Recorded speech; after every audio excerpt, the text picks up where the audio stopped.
Congress party రథసారథి కేంద్ర మంత్రివర్యులు మెగాస్టార్ చిరంజీవి గారు మనతో ఉన్నారు. అసలు కాంగ్రెస్ పార్టీ ఎందుకు ఓటేయాలి అని ప్రజలు అడుగుతున్నారు. మన చిరంజీవి గారిని అడిగి తెలుసుకున్నాం. అయ్యా చెప్పండి, కాంగ్రెస్ పార్టీకి ఓటు ఎందుకు వేయాలి? ఎందుకు వేయకూడదని ఎదురు ప్రశ్న వేస్తున్నాను. కాంగ్రెస్ పార్టీ ఎవరికి తక్కువ చేసింది? రైతులకు తక్కువ చేసిందా? మహిళలకు ఏమైనా తక్కువ చేసిందా? విద్యార్థులకు తక్కువ చేసిందా?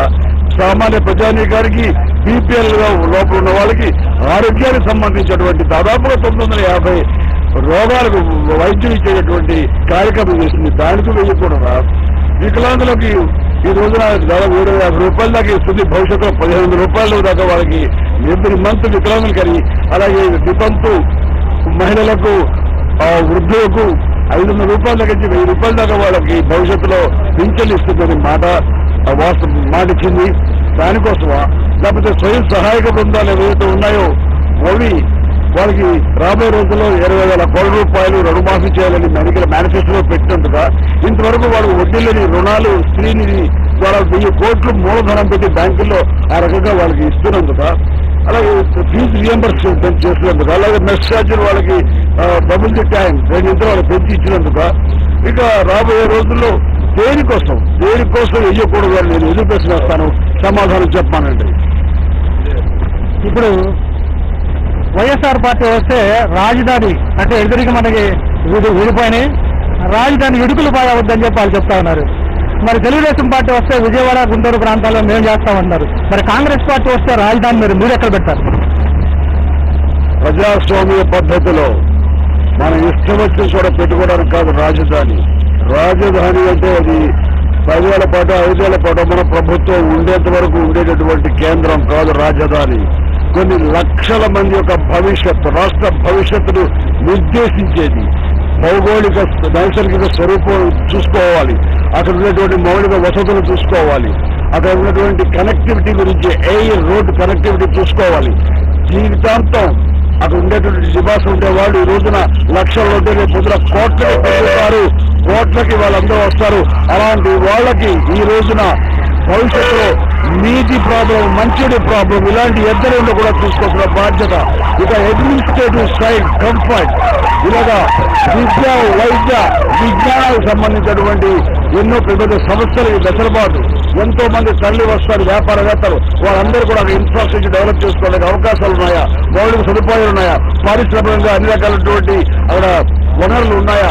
ఇన్ని రకాలుగా చూసుకోవాలి తప్ప ఏదో మనం అనుకుంటే ఇడుపులపాయలను, మనం అనుకుంటే కుప్పంలోనో, లేకపోతే మన పెద్ద అనుకోకపోతే తెనాల్లోనో అలా కుదరదు.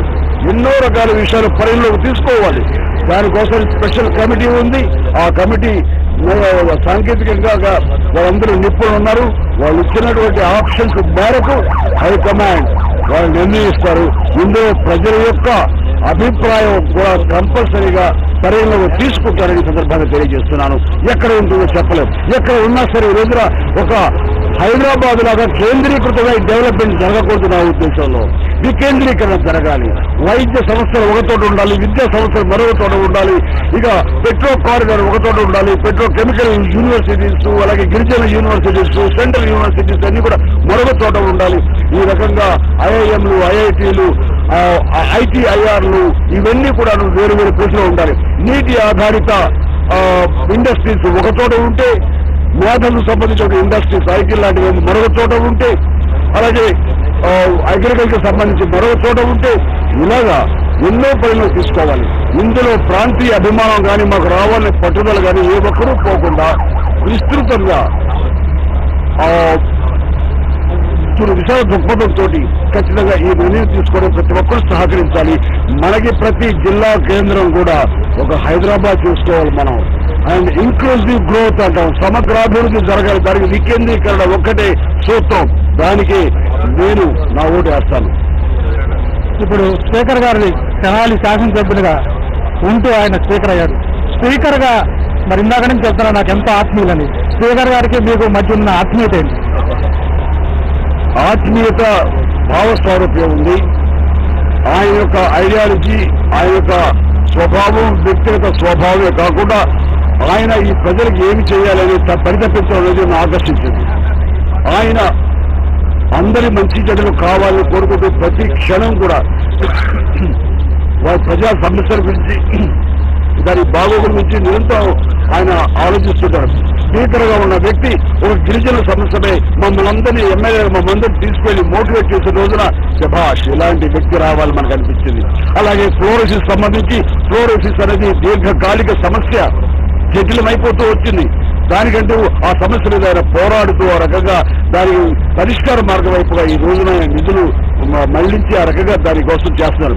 ఇలాంటి ఇదే కాకుండా తనకు సంబంధించినటువంటి నియోజకవర్గంలో ఈ రోజున 400 కోట్లు ఖర్చు పెట్టి ఆయన నీటి సమస్య తాగునీటి సమస్య శాశ్వతంగా తీర్చారు. ఈ రోజుల్లో ఎక్కడికి వెళ్ళినా సరే పెద్ద సమస్య ఏంటంటే అయ్యా ముందు మంచినీరు ఇప్పించని మాకు ఫుడ్ లేకపోయినా పర్లేదు అనేది మన ప్రతి చోట వింటున్నాం. మనం ఎవరు పట్టించుకున్నారు? మనకి నిధులు కోత కాదు, మనకి కన్విక్షన్ లేక మనస్సు లేక.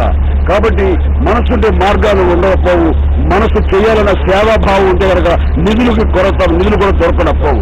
ఈ రోజున ఆయన యువకుడుగా ఉండి మన ఉన్నటువంటి నియోజకవర్గాల్లో 400 కోట్లు ఖర్చు పెట్టి మొత్తం నీటి అంతా లేకుండా శాశ్వత పరిష్కారం దాన్ని తీసుకొచ్చే దిశగా విత్ ఇన్ మంత్స్ సంవత్సర కాలం లోపల దాన్ని అన్ని రకాల వారు ఆ సమస్యను పరిష్కరిస్తారంటే నాకు రాజకీయ నాయకుడుగా ఆ రకంగా ప్రజాసేవుడుగా ఆప్తుడు ఆ దగ్గర అయితే ఇక పర్సనల్ విషయాల్లో మేమిద్దరం చాలా క్లోజ్. అది ఇలాగ టీవీలకి షేర్ చేసేది కాదు. తెనాలి ప్రజలు మీ ఇద్దరు ఉన్నటువంటి దోస్తుల గురించి చాలా అనుకుంటూ ఉంటారు, అది చెప్తే ప్రజలు ఆనందపడతారు. ఇప్పుడే అన్నారు ఆయన మనం ఇంత కష్టపడుతున్నాం చిరంజీవి, నేను కూడా చాలా వీధికి పాదయాత్రలు చేస్తున్నాను, ప్రతి ఒక్కరిని వేడుకుంటూ ప్రతి ఒక్కరికి అలా కాంగ్రెస్ పార్టీ ఏంటని నేను చెప్పుకుంటున్నాను. ఇందాక చెప్పిన దాంట్లో ఆయనలో నచ్చిన నాకు ఇంకొక గుణం కమిట్మెంట్, లాయల్టీ, కన్విక్షన్. ఒక పార్టీని నమ్ముకుంటే కన్న తల్లిని ఎలా నమ్ముకున్నారో కన్న తల్లి లాంటి ఆ పార్టీని ఎలా నమ్ముకున్నారు తప్ప అవకాశవాది కాదు. ఇలాంటి సిచ్యువేషన్ లో వలసలకు వెళ్ళిపోయే వాళ్ళు పార్టీని కాదని పాలు తాగి రొమ్ము గుద్దు చందని ఎంతో మంది పెద్దలు వెళ్ళిపోతుంటే ఆయన ఒక్క క్షణం కూడా ఏమున్న పరిస్థితి పార్టీ వదిలేయాలా అని ఆలోచించకుండా ఏమవుతుందండి ఈ పార్టీని బతికించుకోవాలి, పార్టీ ఇన్నాళ్ళు మనం బతికించింది, మనల్ని పార్టీని బతికించుకునేటువంటి పరిస్థితి ఈ రోజున మన బాధ్యత ఉంది, బతికించుకుంటాం. మీరు 1-2 రోజులు మన నియోజకవర్గంలో తిరగండి, 27 తారీఖు తిరగండి, అప్పుడు అతను మాట్లాడి మీరు ఆ మాట అన్నారు, తిరగండి ఖచ్చితంగా రివైవ్ అవుతుంది పార్టీ. మీ నాయకత్వంలో మీ సారథ్యంలో మీ వాడి తిరగలిగితే కనుక పార్టీ అనేది ఎక్కడికి పోతుంది, మళ్ళీ రివైవ్ అవుతుంది, పునర్జీవంతో మళ్ళీ వస్తుంది అని ఆయన ఎంకరేజ్ చేసిన మనిషి. అలాగే ఆయన హక్కుంటే దీక్ష పార్టీ కమిట్మెంట్ తోటి ఉంటుంది, అది ఒక నచ్చిన గుణం ఆయనలో నాకు. ఇప్పుడు తెనాలి నియోజకవర్గం మొత్తం ఒక రౌండ్ వేశారు, మళ్ళీ ఆ తెనాలి నియోజకవర్గంలో మీకు కాంగ్రెస్ పార్టీకి నీరాజనాలు పట్టారా? ప్రజల యొక్క స్పందన ఎలా ఉంది, మీరు ఎలా ఫీల్ అయ్యారు? ఓ బాబోయ్, మీరు ఒక 1-2 గంటల పాటు 1 సెంటర్లో నేను కాంగ్రెస్ పార్టీ ఏంటి, దాని విధానాలు ఏంటి, దాని ఆశయాలు ఏంటి, దాని మీద ప్రతిపక్ష పార్టీల దుష్ప్రచారం ఏంటి, ఇవన్నీ కలిసి చెబుతాము.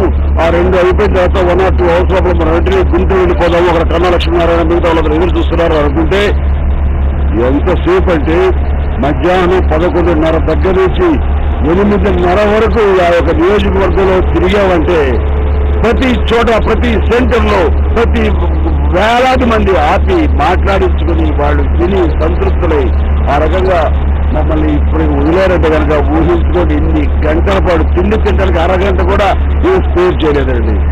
అంటే ఆ రకంగా మేము ఇంత టైం అంటే కనుక మీరు చూడండి, ప్రతి చోట స్పందన, ప్రతి చోట అభిమానం వెల్లువెత్తి కురిసింది.